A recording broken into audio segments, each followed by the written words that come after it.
Residence degli Ulivi, l'incanto della natura per chi vive in città. Telefono 0962 96 4192 348 01 17 609.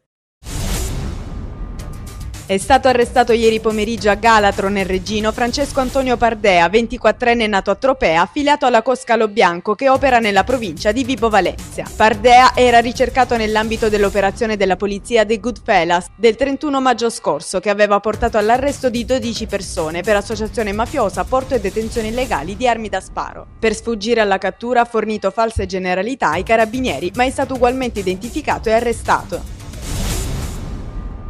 Si è parlato della lotta alle nuove forme di criminalità organizzata nel convegno promosso dal presidente del Consiglio provinciale di Crotone, Benedetto Proto. All'incontro un parterre d'eccezione con il PM Pierpaolo Bruni, il dirigente della squadra mobile di Reggio Calabria Renato Cortese, ma anche Don Pino De Masi, il giornalista Carlo Macri e lo psichiatra Enzo Spatuzzo. Gli atti del convegno verranno pubblicati e distribuiti nelle scuole, previsto anche un omaggio allo scrittore Roberto Saviano. Estorsioni, usure e appalti pubblici è stimato in 5,4 miliardi di euro nel 2010 il business dell''ndrangheta in Calabria. Il dato emerge da un rapporto sugli affari sporchi delle cosche realizzato dalla banca di credito cooperativo Mediocrati e Demoscopica. È la voce estorsioni e usure quella più consistente per i bilanci delle Endrine, 3 miliardi di euro. Gli appalti pubblici portano nelle casse delle organizzazioni risorse per 2,4 miliardi per appalti, subappalti, affidamenti e forniture di beni e servizi. Si fanno sentire ancora gli stagisti calabresi, alcuni di loro hanno manifestato ieri davanti agli uffici della presidenza della regione Calabria a Catanzaro. Alcune decine in rappresentanza dei 350 giovani laureati selezionati con concorso e utilizzati in questi anni in enti locali e istituzioni delle 5 province calabresi hanno scandito slogan chiedendo che la loro attività possa non terminare. Per il presidente Scopelliti, 350 ragazzi laureati con 110 lode non possono diventare un ulteriore esercito di precari.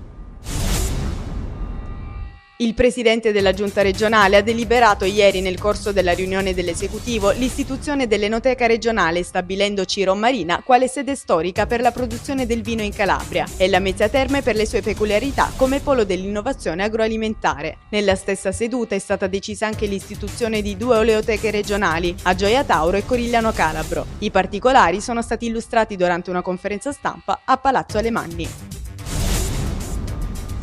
A distanza di un anno dalla manifestazione Crotone dice sì al diritto alla salute e alla tutela dell'ambiente, la rete delle associazioni ambientaliste e dei movimenti intitolata Franco Nisticò torna a farsi sentire con un sit-in davanti all'ex Pertusola. Alle 15 la rete si ritroverà per un'assemblea plenaria per discutere di rifiuti tossici e urbani e di energia. Il gruppo delle associazioni infatti ha redatto una mappa della situazione ambientale crotonese che presenta diverse criticità.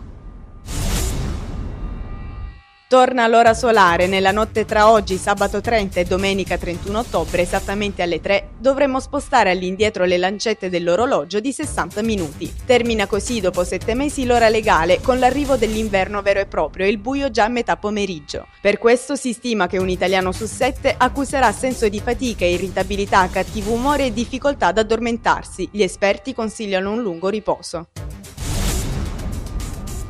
Diverse le iniziative organizzate a Cosenza per l'ultimo weekend di ottobre. Oltre alla festa del cioccolato, domani la 7ª edizione della giornata nazionale del trekking urbano. Il programma di questa giornata, che si terrà in 33 capoluoghi di provincia di tutta Italia, quest'anno è dedicato ai 150 anni dell'Unità d'Italia. Il percorso partirà dall'Ara dei Fratelli Bandiera nel vallone di Rovito, per poi snodarsi per il centro storico. Nel primo appuntamento della sua 8ª stagione, il Festival d'autunno affronta un tema di grande attualità come quello della condizione dell'universo femminile. Donna che parla in fretta prende spunto dall'omonimo brano di Marina Rei, accanto a cui ci saranno le cantanti Paola Turci e Nada e l'attrice Mariella Lo Giudice, da sempre sostenitrici dei diritti della donna. L'impegno sociale incontra la musica ed il teatro, così commenta la direttrice artistica Antonietta Santacroce.